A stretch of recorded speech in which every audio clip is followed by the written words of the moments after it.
다 같이 성경을 들고 일어서시기 바랍니다. 봉독해 드릴 하나님의 말씀은 창세기 27장 11절에서 17절 말씀까지입니다.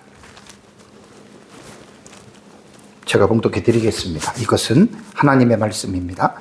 야곱이 그 어머니 리브가에게 이르되 내 형에서는 털이 많은 사람이요 나는 매끈매끈한 사람인즉 아버지께서 나를 만지실진데 내가 아버지의 눈에 속이는 자로 보일지라. 복은 고사하고 저주를 받을까 하나이다. 어머니가 그에게 이르되 내 아들아 너의 저주는 내게로 돌리리니 내 말만 따르고 가서 가져오라. 그가 가서 끌어다가 어머니에게로 가져왔더니 그의 어머니가 그의 아버지가 즐기는 별미를 만들었더라. 리브가가 집안 자기에게 있는 그의 맏아들 에서의 좋은 의복을 가져다가 그의 작은 아들 야곱에게 입히고 또 염소 새끼의 가죽을 그의 손과 목에 매끈매끈한 곳에 입히고 자기가 만든 별미와 떡을 자기 아들 야곱의 손에 주니. 아멘. 네, 앉으시기 바랍니다. 지난주에는 창세기 27장에 나타난 내용을 제가 이제 먼저 서론적으로 대략적으로 말씀을 드리고 창세기 27장의 1절을 보면은 이삭이 나이 많아 눈이 어두워 잘 보지 못한다는 표현으로 시작이 됩니다. 그럼 이 당시에 이삭이 나이가 과연 몇 살이나 됐을까요? 이것은 이제 제가 지난주에 자세하게 역추적, 그러니까 창세기 49장으로 올라가서 47장으로 올라가서 이삭이 야곱이 바로 앞에 섰을 때에 130살이라고 이야기를 하고요. 역추적을 해서 쭉 내려오면 이 당시에 이삭의 나이가 약 131세 정도입니다. 6년 차이에서 137세로도 보기도 하고요. 그렇다면 이삭의 나이가 131세 정도가 됐다면 이삭이 에서와 야곱을 낳을 때가 60세에 낳잖아요. 그죠? 60세에 낳기 때문에 이 당시에 에서와 야곱도 71에서 77살 그 정도의 노련한 중장년의 여러분 나이였습니다. 그러니까 우리가 이제 그 팥죽 사건을 보면 그때는 이제 에서도 결혼하기 이전에 아마 그 청년 시절로 보면 되고요. 그러면서 대부분 사람들이 이제 그 장자권에 대한 축복을 받는 이 부분을 거의 그와 비슷한 시기에 일어나는 것으로 사람들이 생각을 하는데 그렇지 않습니다. 상당한 시간이 최소한 한 3, 40년의 시간이 지난 다음에 이제 27장에 들어와서 이제 이러한 사건이 일어나고 있다라고 하는 것 여러분들이 기억을 하셔야 됩니다. 창세기 27장은 언약적인 관점으로 볼 때 너무 중요합니다. 지금 창세기 12장부터 아브라함의 언약의 그 맥을 잡고 계속해서 지금 제가 언약을 강조하고 언약의 그 정말 장엄한 줄기를 하나도 제가 놓치지 아니하고 매 시간마다 그 아브라함의 언약을 계속해서 지금 제가 중심에 담고 지금 설교를 하고 있는 거예요. 그러니까 창세기 27장은 언약의 관점으로 볼 때 너무너무 중요한 그러한 내용이라고 볼 수가 있습니다. 이제 이삭이 자신의 노년에 눈이 잘 보이지 않으므로 그러면서 이제 이삭의 마음속에 두려움이 있었습니다. 내가 이러다가 곧 죽겠구나.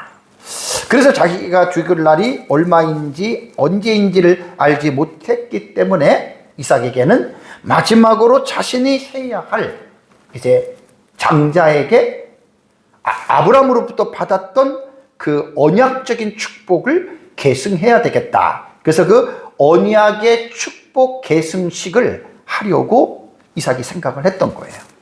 근데 아이러니하게 창세기 27장의 사건이 일어나고 이삭은 약 50년 가까이 삽니다. 지난주에 말씀을 드렸죠. 그러니까 인간의 생각과 하나님의 생각은 다르고 인간의 계획과 하나님의 계획은 전혀 달라요. 이삭은 곧 죽을 것 같았지만 49년 가까이를 이삭이 더 살고 이삭이 180세에 세상을 떠나는 것을 여러분 우리가 보게 됩니다. 자, 그러고 나서 이제 이삭이 이제 에서를 불러서 마지막 자신이 이제 축복을 하기 위한 그 말을 리브가가 그 말을 듣죠. 그래서 그 리브가가 듣는 것도 우연히 들은 것이 아니라 하나님의 작정 속에서 하나님의 섭리 가운데에 리브가가 그 말을 들었고 리브가의 마음속에는 아니 이게 에서가 아니고 야곱에게 이 축복이 내려가야 되는데 왜 그러지? 그러면서 이제 내러티브가 점점 이제 그 클라이막스를 향하여서 지금 이제 이 말씀들이 지금 이제 깊이 들어가고 있습니다. 그래서 리브가가 이제 야곱을 부르죠. 야곱을 불러서 이제 여기서 이제 하는 일이 오늘 이제 설교 제목을 보면은 지난주에는 리브가가 야곱을 종용하는 내용이에요. 그러니까 아버지가 지금 이 장자의 고난은 너가 받아야 돼. 너가 받아야 되는데 그러기 위해서는 이제 과정과 방법이 아주 안 좋잖아요. 그래서 이제 오늘 제목에 보면은 이삭을 속일 거짓을 공모한다라고 하는 안 좋은 일을 서로가 이제 계획하는 거예요. 이게 이제 공모라고 하는 이런 단어입니다. 그래서 이제 지난주에 이어서 이번 주에는 이제 리브가가 자신의 계획을 야곱에게 종용했잖아요. 지난주에 말씀에는 이제 한 걸음 더 나가서 구체적인 계획을 가지고 공모를 합니다.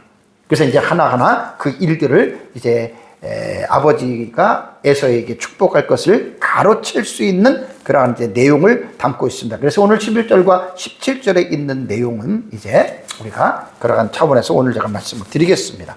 공모라고 하는 여러분 우리말의 의미는 두 사람 이상이 불법적인 행위를 벌이기로 합의했다라는 뜻입니다. 그러니까 지금 여기 이제 오늘 11절부터 보면은 이미 합의가 이루어졌어요. 리브가와 야곱이 합의가 이루어졌고 그런데 그 행위가 공모라고 하는 단어 속에는 불법적인 행위입니다. 선한 일이 아닙니다. 안 좋은 일입니다. 자, 그 이제 이 얘기를 이제 시작하는 중에 서론적으로 뭐 지난주에 했던 거 그냥 이건 넘어가고요. 11절을 먼저 오늘 보시면은 야곱이 나옵니다. 야곱이 그 어머니 리브가에게 말을 합니다. 내영에서는 털이 많은 사람이요 나는 매끈매끈한 사람인즉이라고 하는 여러분 이 신체적인 차이를 지금 평행 구조로 지금 이렇게 강조하고 있죠. 여기서 형에서는 털이 많은 사람 이거를 우리는 문법적으로 볼 때는 동격 구조예요. 에서는 털이 많은 사람이다.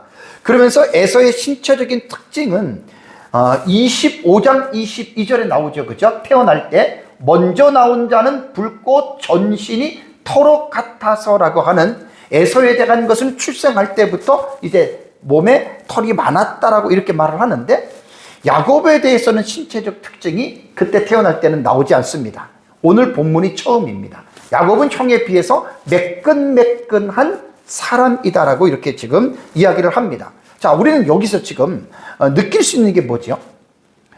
어머니 리브가와 공모하는 거짓말에 야곱은 어때요? 거부한 게 아니에요. 1차적으로 수긍했어요. 그러면서 이제 이 11절부터 쭉 이 야곱의 말을 여러분 이렇게 들어보면 양심에 대한 고통과 가책은 전혀 안 나와요. 뒤에까지.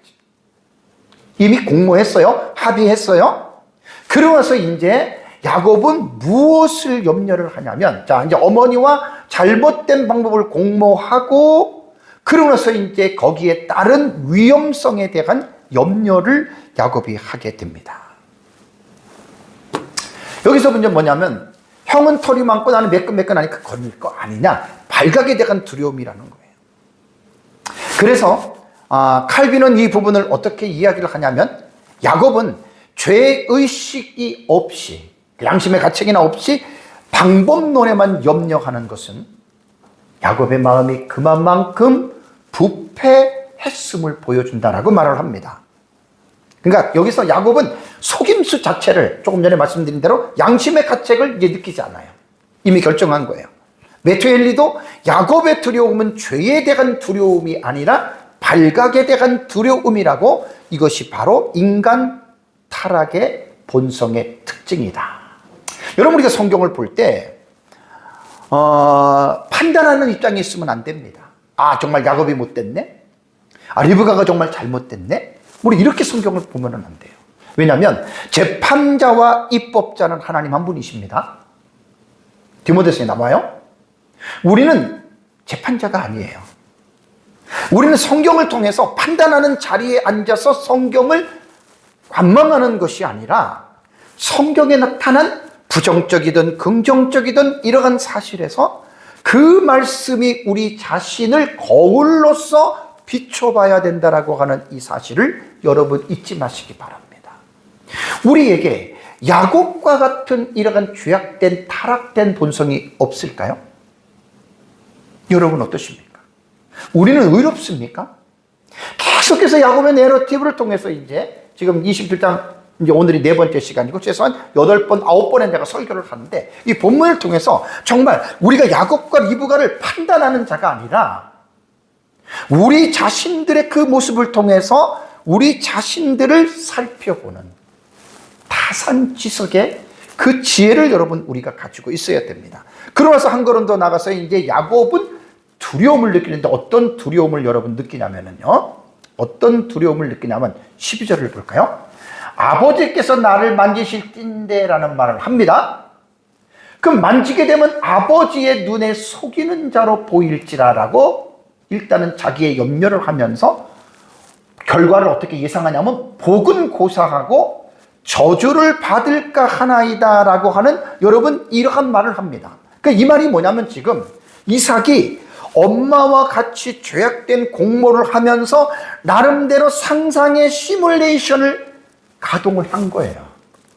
아, 내가 이렇게 해가지고 아버지한테 가서 이렇게 했는데 그 시뮬레이션을 가동해 본 결과 만약에 걸리면 어떻게 되지? 그걸 지금 야곱이 느끼고 그걸 지금 저주를 받을까 하나이다라고 하는 말을 합니다. 여기서 속이는 자로라고 하는 말이 있잖아요. 뭐 이것은 그냥 히트파일 분사는 뭐냐면 강조형이라는 말이에요. 여기서 속이는 자라고 하는 말은 뭐냐면 야곱이 자, 왜 속이지요? 중간택의 특징이 뭐라 그랬어요? 제기택의 특징은 자기 자신을 위한 행동이잖아요. 그러니까 아버지를 속이는 행동이 누구를 위한 것이죠? 아버지를 위한 것이 아니라 자기를 위한 거예요. 자기가 장자권의 축복을 받기 위한, 그러니까 중간택은 그러한 말이라는 말입니다. 그러니까 자기 자신을 위해서 속이는데 만약에 속이는 자로 보일지라 이 말은 뭐냐면 발각되게 된다면 복은 저주하고 저주라고 하는 여러분 이 칼랄라라고 하는 여러분 이 명사형은요 뭐 저주, 악담, 독설 이런 말입니다. 들통이 나면 아버지에게 오히려 내가 지금 저주를 받을 게 아니라 악담, 독설로 내가 어떤 그러한 안 좋은 일을 내가 당할 것이 아니냐라고 하는 이것을 염려하는 거예요. 그래서 개혁신학자들은 야곱이 염려하는 저주를 왜 어떻게 했냐면 단순히 너 일마 나가 이 정도가 아니라 언약적 관계의 단절로 해석을 합니다. 왜냐하면 지금 창세기 12장부터 제가 언약을 그 중심을 내가 계속해서 붙잡고 갔죠. 설교 시간에. 언약입니다. 아브라함의 언약이 지금 계속해서 이어지는 겁니다. 야곱도 아브라함의 손자란 말이에요. 에서도 손자란 말이에요. 그러니까 그 가정을 통해서 하나님의 언약이 지금 계속해서 지금 이어지고 있는데 자기가 하나님 앞에서 아버지 앞에서 잘못해서 그 저주를 받게 되면 그 하나님으로부터 내려오는 그 언약적인 관계가 단절이 된다. 여러분 이건 영적인 자만 생각할 수 있는 부분이에요. 아브라함의 복이 땅의 모든 족속이 너로 말미암아 복을 얻을 것이라고 이야기를 했잖아요. 그 반대인 저주는 그런 복과는 상관이 없는 자가 된다는 말입니다. 그거를 야곱은 두려워했다라는 말입니다. 제가 설교를 준비하면서 제 견해를 한번 여러분들에게 말씀을 드리겠습니다. 리브가와 야곱이 장자권 문제 때문에 거짓을 공모하지 않고 차라리 리브가나 야곱이나 하나님 얼굴 앞에서 정직하고 진실한 자세로 리브가는 야곱에게 나가서 여보, 야곱은 아버지, 나아가서 정직하게 만약에 말을 했더라면 리브가는 충분히 이삭에게 말할 수 있겠죠. 여보 기억나세요? 내가 두 아이를 임신했을 때 하나님이 내게 예언적인 계시를 해줬잖아요. 큰 자가 작은 자를 섬긴다고 분명히 얘기를 해줬잖아요. 근데 당신은 왜 그 하나님의 계시를 예언을 잊어버리고 지금 엉뚱한 일을 지금 구상하고 있습니까? 야곱도 떳떳하게 말할 수가 있어요. 3, 40년 전 청년 시절에 아빠, 형이 나한테 장자권 넘겼어. 여러분 이게 농담이 아니잖아요. 진담이었잖아요. 그리고 엄마로부터 들었던 말대로 우리가 임신했을 때 하나님이 장자권을 내게 주신다고 하나님 약속했잖아요. 이렇게 여러분 정직한 길을 선택했더라면 둘이 두렵고 떨리는 공모를 할 필요가 없었단 말이에요. 여기서 이 단락에서 우리가 적용을 제가 여러분들에게 말씀을 드린다면, 여러분, 우리는 살아계신 하나님을 믿는 사람들입니다. 하나님은 살아계시고 지금도 역사하십니다. 그러니까 인간적인 생각으로 우리가 어떤 일에 대해서 우리가 모든 일을 하려고 하지 마시고 하나님 의지하고 하나님이 말씀하신 대로 하나님의 뜻 안에서, 제가 여러분들에게 늘 강조하는 것, 저도 늘 힘쓰고 있는 게, 정직하고 진실한 삶을 여러분 살아간다라면 이런 두려운 일을 계획하지도 않았겠죠. 이거를 여러분 우리는 이 본문을 통해서 여러분 우리가 이러한 부분을 생각할 수가 있습니다. 자, 그러면서 이제 13절로 넘어가면서 13절에서 17절은 구체적으로 이제 이 공모한 내용을 실행합니다. 그래서 이제 리브가가 야곱에게 말을 하고 음식을 만들어서 주는데요. 실행하는 과정이 한 5개 정도로 나누어지는데, 13절을 보면은 리브가가 자신의 지시를 따르라고 명령을 합니다. 이제 명령을 해요. 13절 보면 어머니가 그에게 이르되 말씀하셨다. 리브가가 이렇게 나오는 거예요. 원문에는 동사가 먼저 나오니까, 내 아들아, 너의 저주는 보세요, 내게로 돌리리니. 여러분, 이 말을 잘 이해를 해야 됩니다. 그리고 내 말만 따르고 가서 가져오라. 동사 3개가 뒤에 마지막에 쫙 붙잖아요. 우리말로 이제 마지막이지, 성경에 보면 동사가 처음부터 나와요. 자, 여러분, 중간에 이제 3개가 딱 연속적으로 나오는데 이게 뭐냐면요, 전부 다 칼 명령형이에요. 칼은 기본형으로서 능동태예요, 때로 말하면. 그러니까 명령형이란 말이 3개가 똑같이. 그리고 여기서 뭐냐면 리브가는 이삭에게 그냥 권유형으로 말하는 것도 아니고 어머니로서의 어떤 권한을 가지고, 그 권위로서 지금 긴급성을 가지고 내 말만 듣고 가서 염소 새끼 2마리 빨리 갖고 와라 라고 하는 말입니다. 근데 우리가 13절에서 우리가 주의 깊게 살펴봐야 될 말이 이겁니다. 너의 저주는 내게로 돌리라라고 하는 말입니다. 내가 받겠다는 말입니다. 여러분, 이 말이 얼마나 무책임한 말인 줄 아세요? 무책임한 말인 줄 아세요? 이 말이 얼마나 여러분 잘못된 말인 줄 아십니까? 칼빈은 이 말을 이렇게 해석을 합니다. 리브가의 이 말은 무모하고 독단적이다. 왜냐하면 하나님의 약속을 인간의 방법으로 성취하려고 했고요, 이는 믿음의 부족을 드러냈는데, 저주를 대신 받겠다라고 하는 말은 뭐냐면 하나님의 주권을 무시하는 것이다. 웨스트민스터 그 주석에는 이렇게 나옵니다. 리브가의 대속 제안은 참된 대속의 왜곡된 모방이다. 자, 대신 저주를 받겠다. 여러분, 우리가 성경에서 말하는 저주를 받는다라고 하는 말씀 속에서 기독교에서 제일 중요한 게 그리스도의 대속이에요. 예수 그리스도께서 우리 죄를 대신 짊어지시고 저주를 받아서 십자가에 죽으셨잖아요. 그렇죠? 그러니까 지금 리브가가 너의 저주는 내게 돌리다라고 하는 말은 웨스트민스터 주석서에서는 뭐라고 이야기를 하냐면, 이 세상에서는 부모가 자식의 저주를 대신 할 수가 없다는 거예요. 부모의 저주를 자식이 대신 할 수도 없고, 친구의 저주를 내가 대신 할 수도 없다라는 말입니다. 저주는 그 사람에게만 여러분 주어지는 것입니다. 리브가가 감히 여기서 너의 저주는 내게 돌리라, 안 맞아요. 아니, 그리고 안 돼요. 저주는 만약에 야곱이 유추한 대로 일이 틀어졌으면 야곱이 저주를 받는 거지, 그 저주를 절대로 리브가가 가져올 수가 없습니다. 역사 이래로 단 한 가지 놀라운 사실은 예수 그리스도만이 모든 인류의 저주를 대신 담당하시고 십자가에 죽으심으로 자기를 믿는 모든 자들의 그 저주를 용서해 주셨습니다. 유일한 대속의 모델입니다. 절대로 그 다음엔 어느 누구라도 이렇게 될 수가 없습니다. 그러면서 이제 리브가는 14절로 보면은요, 14절로 보면 이제 별미를 만들어요. 14절을 보시면 그가 가서 끌어다가 가져왔더니 그의 어머니가 그의 아버지가 즐기는 별미를 만들었더라라는 말이 나옵니다. 리브가의 말에 야곱이 복종을 한 거예요, 지금요. 가서 이제 끌어다가 이제 별미로 이렇게 해가지고 지금 갖고 왔는데 어머니가 별미를 만들었다라고 하는 말입니다. 여기 보면은 동사 4개가 연달아 쭉 나오죠. 그가 갔다, 그가 취하였다, 그 다음에 가져왔다, 그 다음에 어머니에게로 어머니가 만들었다. 이런 식으로 어머니에게로 가져왔다. 이렇게 1, 2, 3, 4 동사가 이렇게 나오는 거예요. 이거를 우리가 딱 볼 때도 신속하게 이루어지는 거예요. 행동이. 왜냐하면 지금은 시간을 다투는 거잖아요. 에서가 나가자마자 고기를 잡아서 음식을 갖고 오면 일이 지금 틀어지는 거예요. 그래서 상당히 지금 리브가도 야곱도 긴장 속에서 이 사건을 지금 어떻게 해요? 지금 진행해 가고 있는 거예요.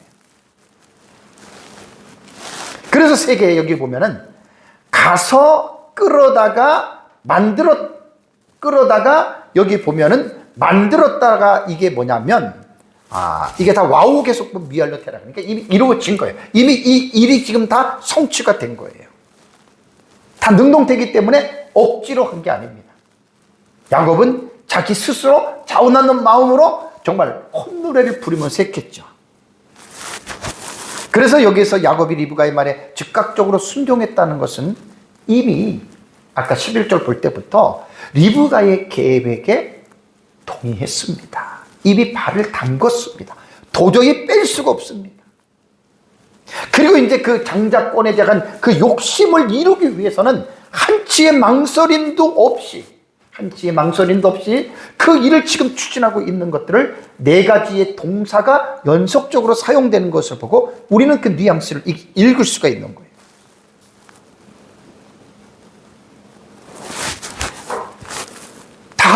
그 다음에 행동을 볼까요? 15절을 보면 리브가는 야곱에게 이제 거기서 끝난 게 이제 음식을 만들었어요.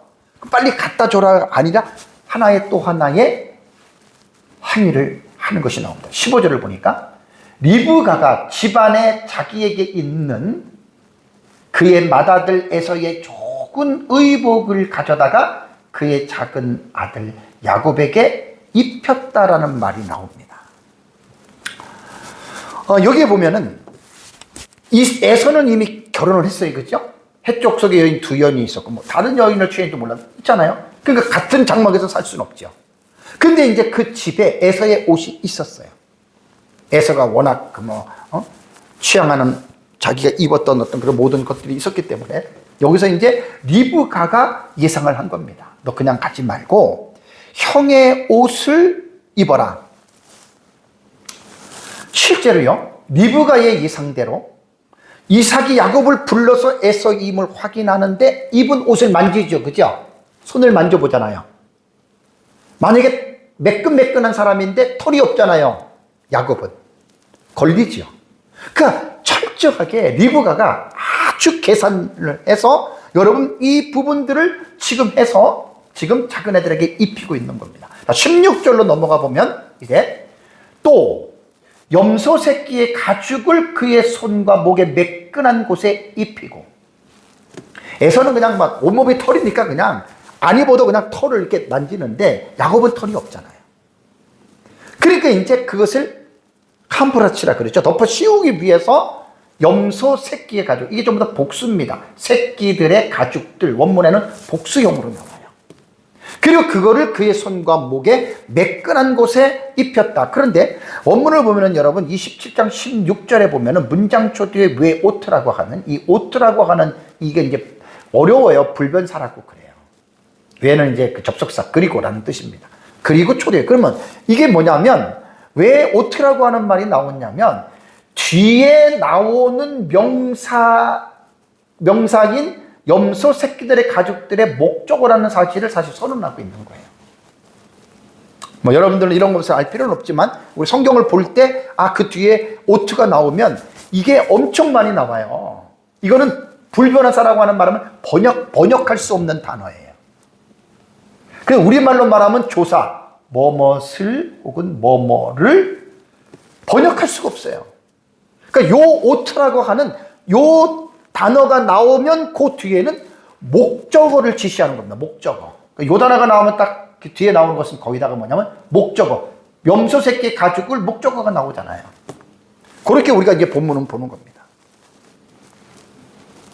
그래서 리브가의 이 예상이 적중하지요. 21절과 23절을 보면은 내 아들아 이리 오라 그러잖아요.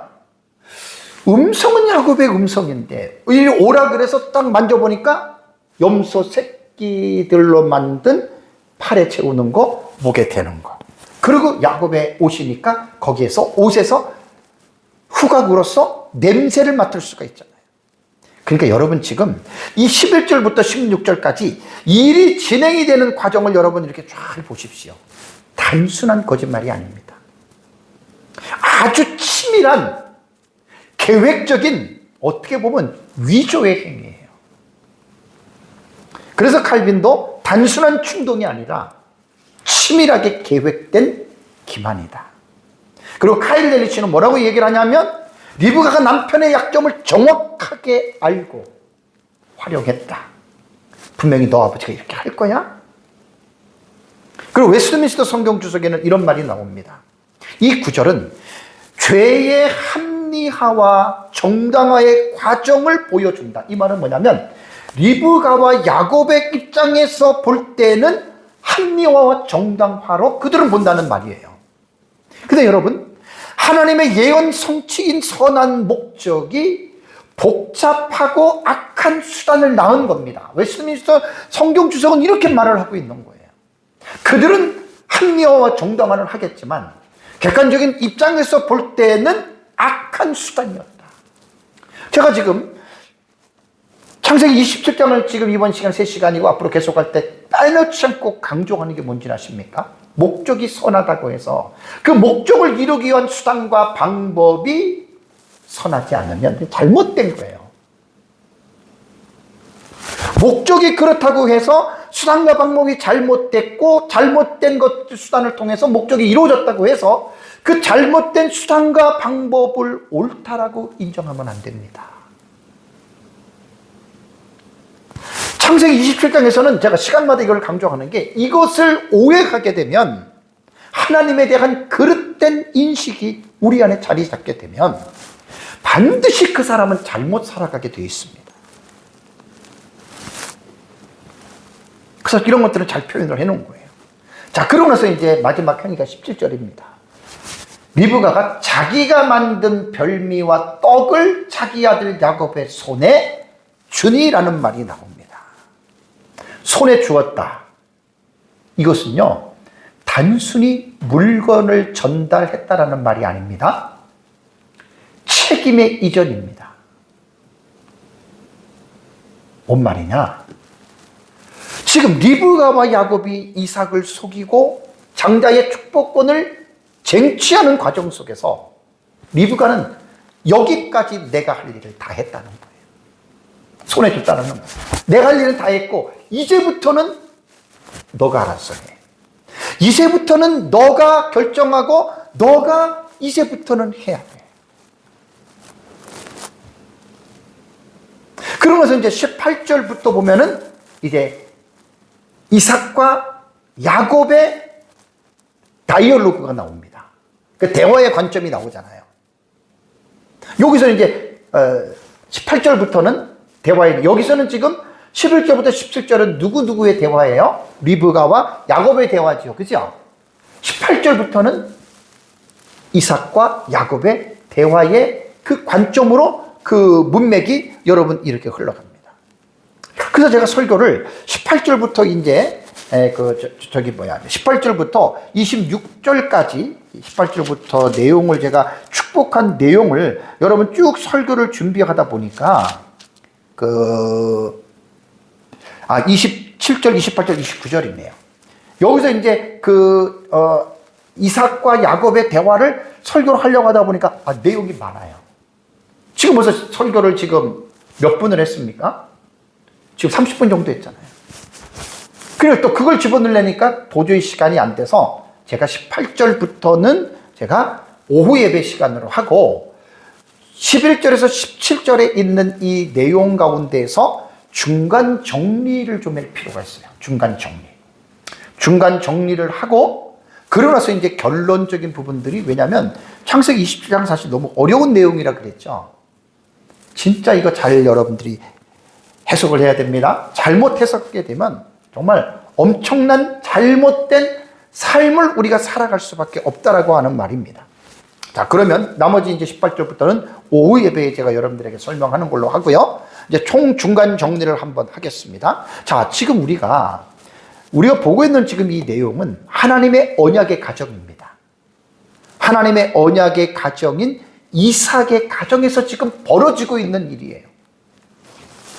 다른 말 안 했지만 다 우리가 아는 내용이기 때문에 지금 중간중간마다 제가 앞에 것도 얘기를 하고 전에 했던 것도 다시 반복하고 지금 이 부분들을 풍성하게 말씀을 드리는데, 어떻게 보면 언약의 가정에서는 도저히 있을 수 없다는 생각을 우리가 가질 수가 있어요. 어떻게 그렇게 있을 수가 있을까? 가정의 편애라든가 비밀 구조라든가 속임이라는 거, 이런 것들 어떻게 보면 회개망측한 일이잖아요. 그럼 우리가 이러면 본문을 통해서 이삭의 가정 속에서 이삭과 리브가와 에서와 야곱입니다. 가족이 4명이란 말이에요. 누가 잘못한 거예요? 리브가가 잘못했나요? 야곱이 잘못했나요? 이삭만 잘못했나요? 에서만 잘못했나요? 아니에요. 가정 전체의 잘못으로 지금 봐야 됩니다. 왜냐하면 가족 전체가 지금 잘못된 모습들이 지금 드러났잖아요.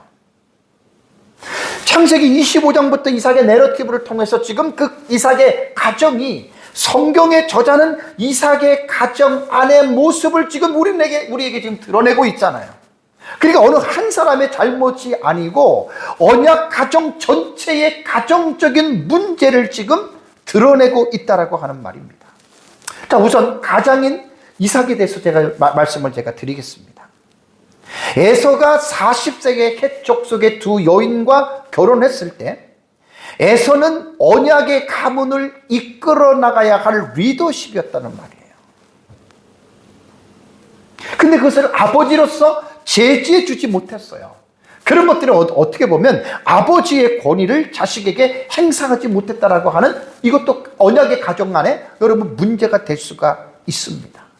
이삭에게 있어서 가장 여러분 큰 중요한 문제가 뭐냐면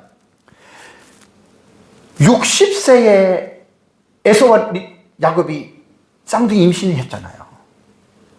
그때 하나님이 분명하게 큰 자가 작은 자를 섬겨야 된다라고 하는 장자의 그 권한이 이동이 되는 것을 분명하게 말씀을 했어요.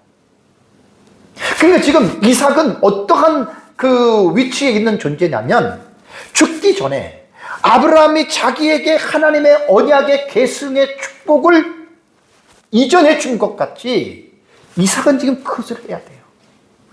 근데 에서와 야곱은 쌍둥이란 말이에요. 두 자녀에게 그대로 내려갈 수는 없습니다. 둘 중에 하나에게만 내려가야 됩니다. 이걸 이삭이 선택을 해야 되는 거예요. 그 창세기 21장에서는 지금 이 문제를 지금 말하고 있다는 거예요. 후문맥은 우리가 다 알지만 야곱에게 축복을 줘야죠. 근데 이삭은 지금 에서에게 주려고 좀 하고 있는 거예요.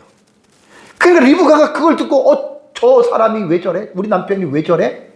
요즘으로 말하면 노망이 들었네? 맞아요. 이삭이 나이가 많아 늙었다라고 하는 말은 육체의 나이만 늙은 것이 아니라 그의 영적인, 정신적인 것들이 다 약해졌다는 말이에요. 그러니까 가장 중요한 장자의 축복권을 혼돈하고 있는 거 아닙니까? 이것이 영적인 그 언약의 가정에서 가장으로서의 가장 큰 문제가, 아버지가 영적인 분별력을 잃어버렸다는 거고요. 두 번째는 아내였던 리브가입니다. 리브가는 참, 우리가 창세기 24장에서 아브라함의 노종이 하란에 가서 이삭의 며느리를 얻어올 때 리브가를 만날 때 리브가의 신앙을 보십시오. 얼마나 하나님의 신에 충만한 여인이었습니까? 정말 리브가는 믿음이 좋았던 여인이었어요.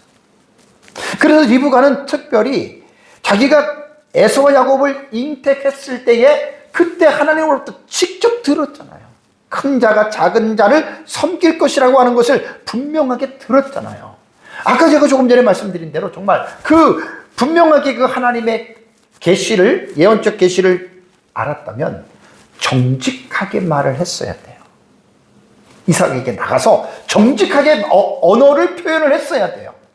그리고 이삭의 잘못된 행동을 반드시 그것을 막았어야 된다고요. 근데 리브가의 계획은 어땠습니까?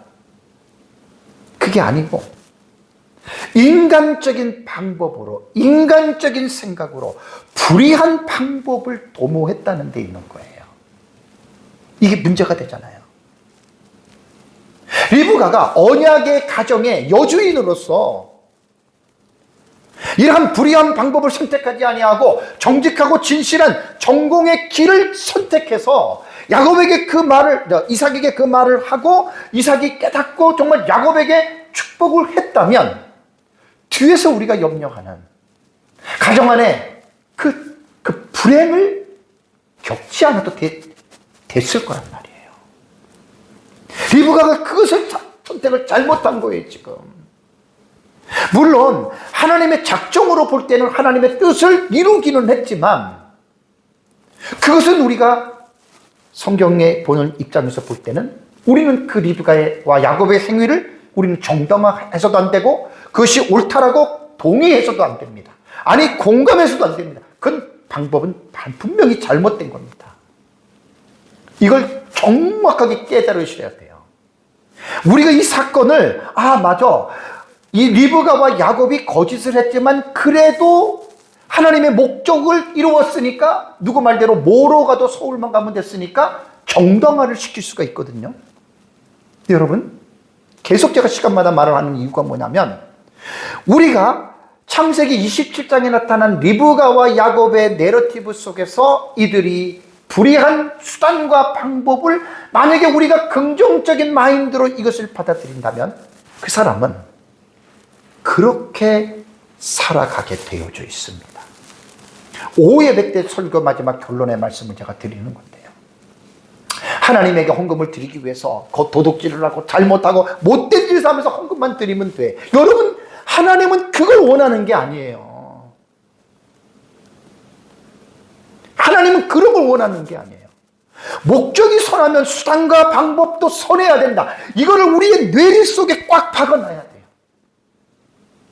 이것이 우리 안에 정확하게 박혀져 있지 않으면 저도 여러분도 인간이기 때문에 순간순간마다 상황 윤리적인 그 윤리의식을 가지고 에이 이 정도는 괜찮겠지, 에이 내가 이렇게 하면 하나님 이해해 주시겠지. 여러분 그럴 수 있어요. 그러는 삶을 되게 많이 살아요 지금 성도들이. 그게 아니라는 겁니다. 그래서 내가 창세기 27장에 시간마다 이걸 지금 계속해서 강조를 해 나가는 거예요. 리브가의 잘못입니다. 선한 목적을 이루기 위해서 수단과 방법을 왜 불이하게 가냔 말이에요. 우리는 여러분 이런 것들을 절대적으로 허용하면 안 됩니다. 리브가의 잘못에서 시작된 겁니다. 야곱도 한번 볼까요? 자, 야곱은 어머니의 사랑을 받았어요. 자, 리브가가 자기 얘기를 했을 때 아까도 그 11절 12절에 봤잖아요. 두려워하고 저주받으면 어떡하나? 잘못인 것을 양심이 이미 야곱의 그 양심을, 야곱의 마음을 양심이 지금 놓고 했잖아요. 두려움으로 지금 공포를 줬잖아요. 야곱은 그 양심의 가책과 공포를 받아들였어야 돼요. 어머니, 안 됩니다. 거짓말은 안 됩니다. 야곱이 사실은 그렇게 했어야 돼요. 그래서 어머니의 잘못을 야곱이 깨닫게 하고, 그리고 다른 방법으로 전공의 길을 걸어갔어야 됩니다. 엄마 우리 이렇게 하지 말고 아버지가 찾아가서 말합시다. 이렇게 했어야 되는 거예요. 근데 뒤에 본문을 오후에 보십시오. 얼마나 야곱이 능청스럽고 뻔뻔스럽게 이삭을 속인 줄 아십니까? 4가지의 행동을 속입니다. 내가 내 아들 에서냐? 예. 내가 장자입니다. 여러분 얼마나 뻔뻔스러워요. 그리고 뒤에 보면은 여호와 아버지의 여호와 하나님이 순적히 만나서 내가 잡아왔다. 신성모독 하나님의 이름까지 끌고 와서 거짓말 시키는 걸 보십시오. 야곱도 이게 뭐냐면 가정 안에 이런 잘못들이 얽히고 설켜져 있다는 거예요. 누구네 가정이? 이삭의 가정이. 아까 제가 말씀드린 대로 우리는 판단자나 심판자로서 성경을 보면 안 된다 그랬죠. 우리 가정을 봐야 돼요. 우리 가정은 어떤가? 마지막 네 번째로 에서를 보십시다. 에서는 육신의 장자로 태어났잖아요. 장자로서의 걸맞는 품위를 지켰어야 했어요. 청년 시절에 사냥하고 돌아서 배가 고프니까 허기가 졌을 때, 야, 너 그거 좀 떡하고 좀 달라. 야곱이 딱 뭐라고 합니까? 내가 줄 테니까 형 장자의 명분을 내게 팔아. 그때 에서가 뭐라 그래요? 그래. 그 장자의 명분을 가볍게 여겼잖아요. 가볍게. 이거는 에서가 언약의 가정의 장자로서의 책임이나 그 의식이 전혀 없었던 거예요. 종교개혁자 칼빈은 이삭의 가족 안에 네 사람 모두의 잘못을 선택해 책망했습니다. 그래서 이삭의 가정은 이렇게 타락할 수가 있는가? 그러면서 이삭의 가정에는 하나님의 전적인 은혜가 필요하다. 얼마나 정확한 진단입니까? 여러분 사실 이게 이삭의 가정을 여러분 우리가 비난할 자격이 있습니까? 저도 그렇고 여러분들도 그렇고 저는 없다고 봅니다. 어느 누구도 이삭의 가정을 비난할 자는 없습니다. 이 세상에는. 근데 많은 사람들이 문제가 뭔 줄 아세요? 우리말 속담에 재 묻은 개가 똥 묻은 개를 나무란다는 말이 있죠. 그죠? 이게 바뀌었나요? 똥 묻은 개가 재 묻은 개가 먼저 나오죠. 그죠? 재 묻은 개가, 예? 똥 묻은 개가 재 묻은, 이건가요? 근데 예수님의 말씀대로 내 눈에는 들보가 있는데 남의 눈에 티를 빼게 하느냐. 그죠? 그런 것과 마찬가지예요. 그 우리가 성경을 보면서, 이게 언약의 가정, 이삭의 가정에 이게 아버지도 그렇고 엄마도 그렇고, 이 콩가루 집안이네, 이거 난장, 이렇게 보지 말라는 거예요. 왜냐면, 의로운 가정은 이 세상에 하나도 없고, 의로운 부모도 하나도 없고, 의로운 자식도 하나도 없고, 하나도 없습니다, 여러분. 우리 가정이, 아니, 내가 의롭다고 생각하는 그 사람의 착각이 엄청난 문제를 안고 있다는 거예요. 누가 하나님 앞에 깨끗합니까? 어느 가정이 하나님 앞에 온전한 가정이 있을 수 있겠습니까? 인간은 모두가 다 전적으로 타락한 존재들인데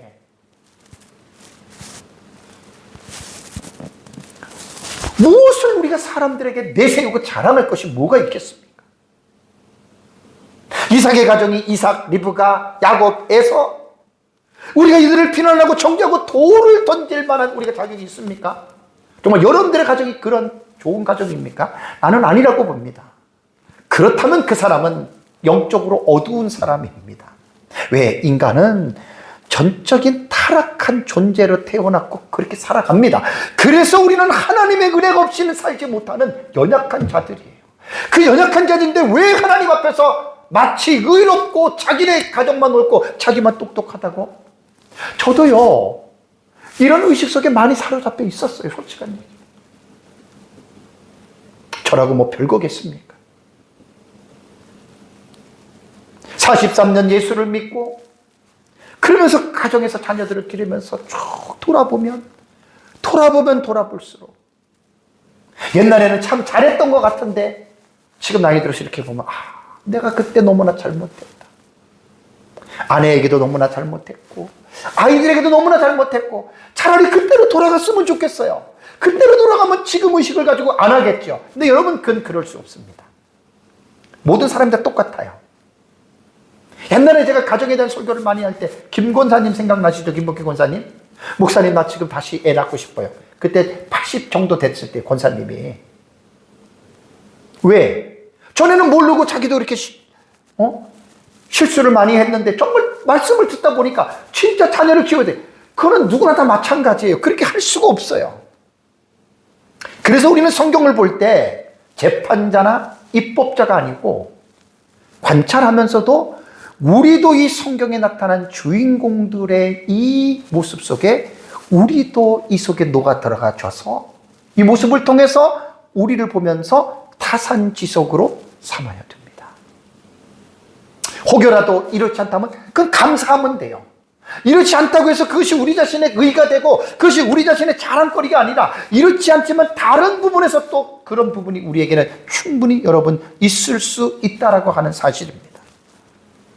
사랑하는 성도 여러분, 우리가 성경을 볼 때 인간적으로 이해되지 않는 어려운 부분들이 사실 성경에 되게 많습니다. 그 가운데 하나가 창세기 27장에 에서와 야곱의 장자권에 대한 내용이 사실 이해되지 않는 어려운 내용이라는 말입니다. 하나님의 뜻, 하나님의 작정이 리브가와 야곱의 거짓을 통해서 지금 결국은 야곱에게 축복하잖아요. 이삭은 에서인 줄 알고 축복을 했는데 실제적으로는 야곱이 축복을 받잖아요. 하나님의 작정이 이루어지는 거예요. 또 강조합니다. 자칫 잘못 보면 그렇지. 하나님의 뜻을 이루기 위해서 리브가와 야곱의 거짓을 통해서 하나님은 반드시 자기의 뜻을 행하신다? 아닙니다. 큰일입니다. 이렇게 생각하면. 이걸 제가 시간마다 강조를 하는 거예요. 이렇게 하나님을 믿으면 큰일 납니다. 그러면 그 사람은 반드시 그렇게 살아가는데 수도 없이 그런 삶을 살아갑니다. 그건 아닙니다. 그리고 이것을 잘못 우리가 성경을 해석하면 마치 하나님께서 인간의 잘못과 죄를 통해서도 하나님의 뜻을 이루어 가신다라고 오해할 수가 있는 거예요. 과연 그럴까요? 지난주에 제가 하나님의 주권과 인간의 책임이라고 하는 부분에서 여러분들에게 말씀을 드렸을 때 하나님은 인간에게 죄를 조성하시는 분이 아니라 그랬죠. 조성이라고 하는 여러분 이 한문의 단어는요, 만들어서 이룬다는 뜻이에요. 그러니까 자칫 잘못 보면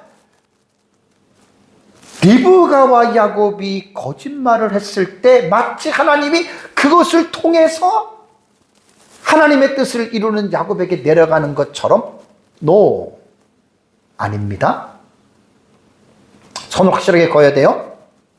하나님의 주권적인 계획이 이 세상에서 인간의 잘못과 죄악으로 이루어지는 것처럼 보여도 지금 이 본문이 그걸 말하는 거예요. 중요한 거는 뭐냐면 그 불의한 행동, 리브가와 야곱의 거짓은 하나님이 그렇게 하라고 정한 게 아니에요. 이걸 꼭 기억하시기 바랍니다. 그래서 제가 예정과 작정의 혼돈에 대해서 제가 3주 전에 예정과 작정에 대해 설교를 했어요. 그래서 예정은 구원론에서만 사용하는 단어고 작정은 구원하고 또 다른 차원이에요. 불의한 행동, 인간이 실수하고 죄를 지고 잘못하는 것은 하나님이 정한 게 아니에요. 그것은 그 사람의 타락한 인간의 죄성과 본성으로서 그 사람이 그런 거짓말을 한 거예요. 리브가와 야곱이. 그러니까 이것을 괜히 하나님이라고 하는 하나님의 존재에게까지 유출을 해가지고 하나님으로 끌고 가지 말라는 거예요. 예를 하나 들을게요. 2세기 중반에 노스틱이즘이라고 그래요. 그노스틱 진짜는 생략했어요. 노스틱, 어떤 사람은 그노시스주의라고 이렇게 얘기하는데 이게 영지주의. 영지주의자들이 기록한 것으로 추정되는 가스펠 오브 유다라고 하는 유다복음, 외경 속에 속하는 겁니다. 우리는 이걸 정경으로 안 봐요. 유다복음에는 예수님의 제자 중에 가룟 유다가 있죠. 그죠? 가룟 유다는 배신자가 아니다. 왜? 예수님의 부탁을 받고 그를 육신의 굴레에서 해방시키기 위해서 밀고 간 가장 충성스러운 제자였다. 왜? 예수님은 모든 죄인들에서 십자가에 죽으시기 위해서 오셨잖아요. 그죠? 죽었잖아요. 그 하나님 뜻이잖아요. 그러니까 유다는 하나님의 뜻을 이루기 위한 선한 도구로 사용이 되었다라고 이렇게 지금 말을 하는 거예요. 유다복음을 통해서. 참으로 어처구니 없는 주장입니다. 아닙니다. 그래서 제가 27장이 어려운 거예요. 그래서 이 부분을 시간마다 제가 작정과 예정 차원에서 계속 지금 앞으로 끝날 때까지 할 겁니다. 왜? 혹시라도 우리 마음속에 이러한 잘못된 생각이 들어와 있을 수 있어요. 하나님은 인간의 잘못과 실수를 통해서도 합력해서 선을 이루시니까 마치 그 일이 하나님이 시키는 것처럼. 절대 아닙니다. 정말 성경을 위험하게 보는 관점입니다. 자, 유다에 대한 부분을 한번 우리가 정리를 해볼게요. 유다의 행위는 결과적으로 하나님의 뜻을 이루는데 사용을 했지만 유다의 행위는 선이 아니라 악한 행위였습니다. 자, 마태복음 26장 24절에 예수님이 이런 말을 했어요. 유다를 가리켜서 유다는 차라리 나지 아니하였으면 그 유다에게 좋을 뻔했다. 뭘 말하는 거죠? 예수님이 하나님이 유다를 통해서 선한 일이 아니에요. 유다 자신이 아까 말씀드린 대로 그 부패성이 있는 죄악된 그 욕망을 가지고 예수님을 팔았단 말이에요. 결국 나중에 가룟 유다도 마태복음 27장 4절을 보면 내가 무죄한 피를 팔았다라고 후회를, 회개 아닙니다. 후회입니다. 양심의 가책, 후회합니다. 가룟 유다는 당연히 지옥을 갔죠. 이거 회개가 아니에요. 무지한 피를 팔았다라고. 유다가 예수님을 팔았던 것들은 사탄의 마귀의 계략에 빠져서 거기에 자신의 탐욕, 은 30을 받고 팔잖아요. 그래서 은 30을 가지고 가룟 유다가 아켈라마라고 하는 피밭을 샀잖아요. 물질의 탐욕이 있었던 거예요. 마귀가 부추겼어요. 요한복음 13장 2절을 보면 마귀가 벌써 시몬의 아들 가룟 유다의 마음에 예수를 팔 생각을 넣었더라. 마귀의 생각에 유다는 자기 자신의 타락한 죄악된 본성을 통해서 그 물질의 탐욕 때문에 은 30을 팔고 예수를 팔았다는 말입니다. 물론 이 과정을 통해서 하나님의 뜻이 성취가 됐지만 그렇다고 해서 하나님이 그렇다면 유다복음에 나온 대로 하나님이 유다를 그렇게 하라고 작정을 했을까요? 그게 아니라는 말이에요. 유다가 그렇게 하지 않아도 예수님은 분명히 십자가에 못 박혀 죽습니다. 그렇게 한 행동을 한 유다는 예수님의 말씀처럼 차라리 태어나지 않으면 죽을 뻔했다. 여기에서 우리가 혼란을 느끼지 마시기 바랍니다. 하나님은 자신의 뜻을 이루기 위해서 꼭 기억하세요. 불의한 방법을 사용하지 않습니다. 하나님 거룩하신 분입니다. 리브가와 야곱이 거짓을 공모하고 하나님의 뜻을 이루려고 한 행위는 다시 말씀드려요. 하나님이 정한 거 아닙니다. 하나님이 그렇게 하라고 시키지 않았습니다. 하나님이 조성하지 않은 겁니다. 리브가와 야곱의 타락한 죄성이 그들이 그렇게 한 겁니다. 그러므로 결론적으로 말하면 리브가와 야곱의 장자권을 쟁취하는 불의한 행위죠. 결코 정당화될 수 없다는 것. 정당화가 될 수 없습니다. 이걸 꼭 기억하십시오. 하나님은 야곱을 장자가 되도록 이 작정이에요, 작정. 물론 예정으로도 봐줘요. 예정은 구원론이니까. 작정으로도 봐야 돼요. 작정이에요, 작정. 25절 23절에 나옵니다. 그러나 이 사건이 이 역사 속에서 진행이 되어지는 것. 그러니까 우리가 뭐냐면 하나님의 작정, 하나님의 예정이 하나님의 계획한 거잖아요, 미리. 그것이 어디서 일어납니까? 우리가 살아가고 있는 역사 세계 속에서 일어나잖아요. 근데 그 하나님의 작정은 하나님의 주권이에요. 그 하나님의 주권이 이 역사 세계에서는 인간의 행위라고 하는 인간의 책임과 함께 조화스럽게 맞물려 나가는 거예요. 여기서 우리가 어디까지가 하나님의 주권이고 어디까지가 인간의 책임이냐를 분별하는 것이 어렵다 그랬잖아요. 그래서 한 달인가 그 전에 제가 D.A. 카슨과 스폴전 목사님이 이것은 정말 성경에 다 나오는 말인데 인간이 그것을 구분하기가 정말로 어렵다. 그걸 여러분들이 기억하셔야 돼요. 그러니까 지금 하나님의 작정은 야곱이 장자로서의 축복을 받는데 이 땅에서 언약의 가정인 이삭의 가정을 통해서 일어나는 사건을 조망해 보니까 인간의 책임이, 인간의 행위가 들어가는 거예요. 리브가와 야곱이 그 취했던 행위는 결코 정당화가 될 수도 없고 죄악된 행위입니다. 거짓말을 했잖아요. 하나님이 그렇게 하신 게 아닙니다. 우리는 인간의, 근데 여기서 하나 중요한 게 뭐냐면, 작정을 제가 할 때 여러분들에게 말씀을 드렸잖아요. 하나님의 계획이 인간이 실수와 부족을 통해서라도 하나님은 자신의 뜻을 어떻게 이루어 가신다. 그렇다고 해서 부족과 실수를 하나님이 하게 하신 것이 아니다. 이것만 정확하게 여러분들이 구분만 하시면 돼요. 그러니까 지금 뭐냐면, 리브가와 야곱을 거짓말하라고 하나님이 시키지는 않았지만 이것은 리브가와 야곱의 책임이에요. 그들의 자기 자신들의 의지로 그 일을 한 거예요. 그럼에도 불구하고 하나님은 그것을 우리는 허용이라 그래요. 허용. 죄에 대해서는 허용적이시다. 하나님이 아시고 막지 않으셨다는 말입니다. 여기서 막지 않았다는 말이 무슨 뜻인 줄 알아요? 자, 하나님이 우리의 삶을, 모든 것들을 전부 다 일거수일투족을 막아, 지시해, 안 돼, 이렇게 저렇게, 일어나, 뭐해. 그 인간은 뭐죠? 로봇이죠. 상대방이 나를, 남편이 나를, 아내가 나를 모든 일을 사사건건 제재해. 안 돼. 여보, 이렇게 하지 마. 이렇게 하지 마. 이렇게 하지 마. 그거는 상대방이 나를 존중하는 게 아니에요. 나를 자기 마음대로 휘두르는 거예요. 어느 누가 좋아하겠어요? 하나님이 사람을 지을 때 인간을 휘두르려고 만든 게 아니라는 말이에요. 이거 오해하시면 안 돼요. 하나님이 사람을 창조할 때는 책임적인 존재로 지으시고 하나님은 모든 사람들을 존중하십니다. 믿든지 안 믿든지 하나님은 존중하십니다. 이걸 여러분들 믿으셔야 돼요. 하나님은 믿는 우리들만 귀하게 보고 믿지 않는 불신자들을 하나님은 저주하시냐? 그렇게 하나님을 생각하지 마십시오. 그건 정말 하나님을 모르는 사람들입니다. 하나님은 믿든 안 믿든 하나님은 인간을 하나님의 형상대로 지으셨고 비록 타락했지만 하나님은 인간을 존중하십니다. 믿지 않는 사람도 하나님 존중하십니다. 여러분 깨달으셔야 돼요.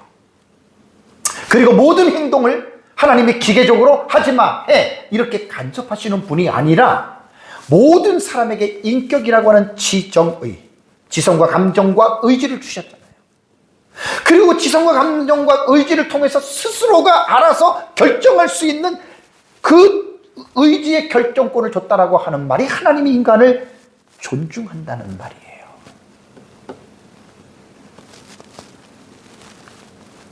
그래서 하나님은 결국 인간을 어떻게 하십니까? 심판하시죠. 왜? 책임적인 존재로 지었기 때문에.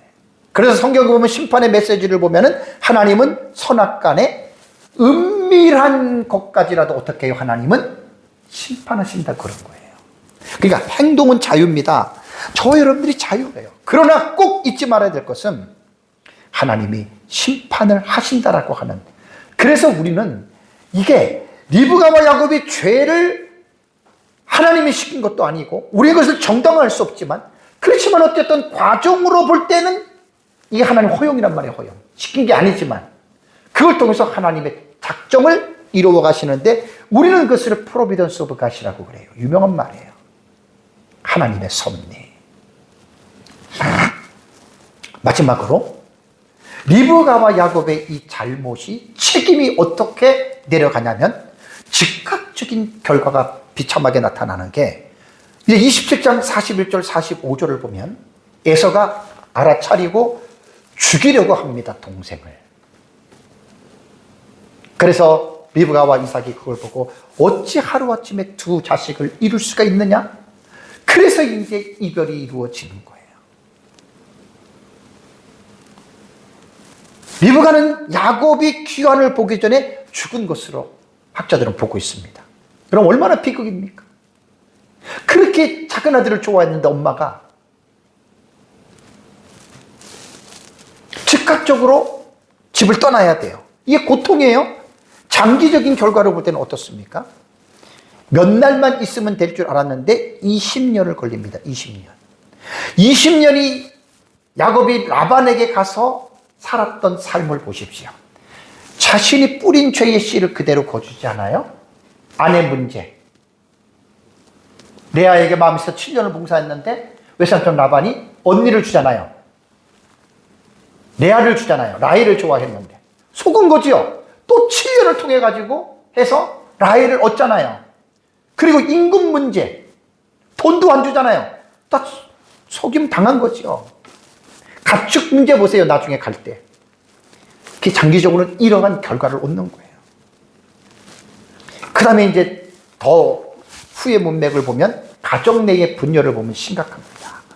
우리가 하나님 나라의 사상과 관점으로 볼 때, 하나님의 나라의 사상으로 관점으로 볼 때는 하나님의 나라인 천국은 거짓이 없는 나라이다. 이게 마지막 결론입니다. 오늘날 저와 여러분들이 이 땅을 살아가면서 하나님의 선한 일을 이루기 위해서 살아가는 우리의 삶의 과정들이 어떻게 보면 수단이 되고 방법이 될 수가 있는데, 하나님이 기뻐하시는 선한 길을 잘 우리가 선택하셔서 우리가 그러한 믿음으로 살아가시기를 주님의 이름으로 축복합니다. 다 같이 함께 기도하겠습니다.